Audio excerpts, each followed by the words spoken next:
Hey everyone, welcome to today's video. Welcome to the Gamey Daddy channel. Thank you very much for tuning in. I appreciate you guys so much. Today, I'm going to be talking about the Division 2's title update 12.1 frame rate unlock. And this has been basically a very interesting experience on my end anyways. Many of you know I'm like, the hugest or biggest, one of the biggest Division fans. But once in a while, I try to, implement some of the technical discussions on my channel because I feel like they're really interesting. A few weeks ago or a few months ago, I can't remember, I made a video saying, when the 60 FPS thing drops, people's jaws are going to drop on the floor. But, that was kind of a lot more expressive than the reaction that we're seeing today. But it's not too far off because I've been reading comments. I even took a poll on my channel and I've gotten a decent amount of response. And a lot of people are just saying that this is a new, different experience for them and better experience. In fact, I've seen a lot of people use the words, it feels like a whole different game.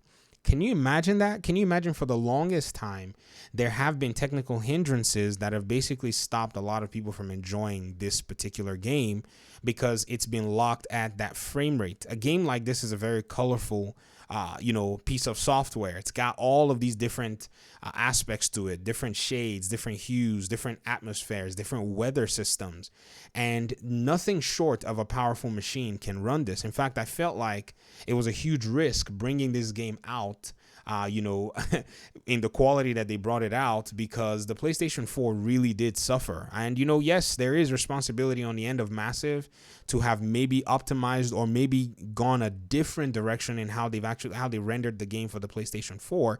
And maybe they did. And the console was just so archaic in that sense that it couldn't really take on a lot of what the game was meant for. Because if you guys remember, initially, there were a lot of lighting issues that came with the game. So you could tell that they basically kind of pushed it out without even tweaking anything to deal with a lot of those issues. But I think over time, they've sorted them out.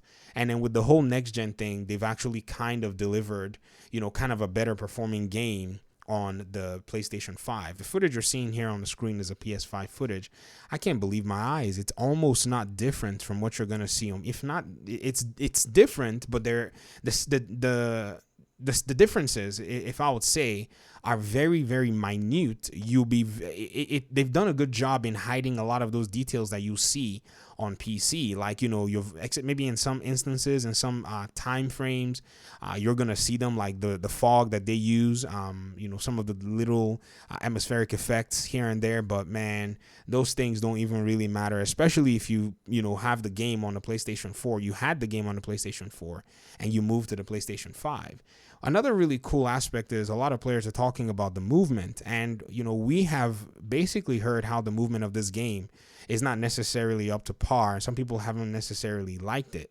Now, here is, something that I've necessarily not had too much of an issue with. I mean, I've said this with a lot of my other friends, content creators, all over the place. I was talking to Identity about this. He's also told me that the movement system was a little awkward for him coming from the Division 1.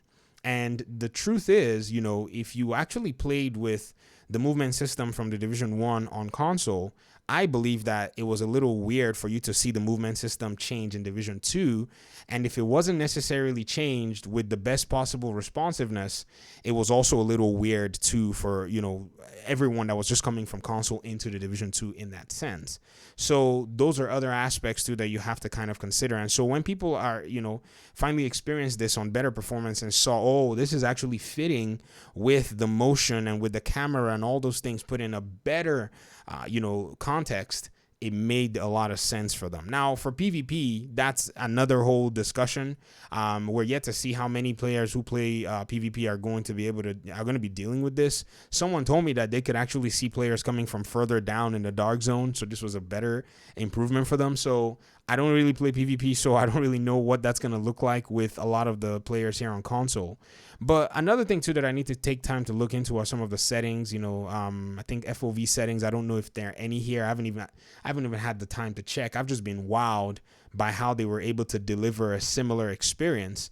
And I have comparisons. I mean, I could do comparisons, but it's not necessarily important right now. I mean, this is basically the same quality that I play on my PC. Another thing too is frame rate drops. I don't know if they locked this thing to 60 FPS on console, because I haven't experienced any frame rate drops that I could actually notice. If you look here, there's a little bit of explosion, which is something that causes frame rate drops in The Division. I think it also happens in some other games because there's a lot to process. The effects do chew up some memory, but it doesn't seem like anything was phased here. So that will be really impressive if you actually have, every time you play the game, a smooth 60 frame per second experience, unless you're having server or connectivity issues. That will be quite amazing. That will be the feat that, I never really imagined could be possible.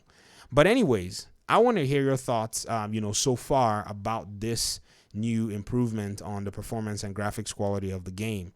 Some people have said, they have 1080p monitors, so they're not getting the 4K. Hey, I don't have any 4K anything in well, I take that back. I don't have any 4K displays, but I have graphics cards that could spit out 4K in an instant, but there's no way to enjoy it.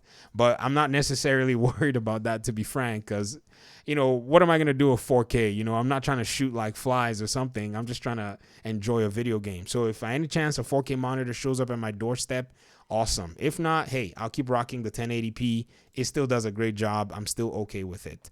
But again, let me hear your thoughts in the comment section. Do you think this improvement is going to set the framework for potentially more content down the road, more, discussions about the game? Let's not get ahead of ourselves yet. But you know me, I'm already way ahead of myself anyways. I can't help it because I really do see a lot of the potential that the Division franchise does bring. And if you're new, welcome to the community. When I went on PlayStation, I've been seeing a lot of new people who picked up the game on sale. People are going to be impressed with this thing when they see it on the new generation. It's a no-brainer. The moment they see it, that this thing can run like this on a PS5 or Xbox X for the price that it is, it's an automatic buy for many people. Talk to y'all in another video. Thank you very much. Peace out.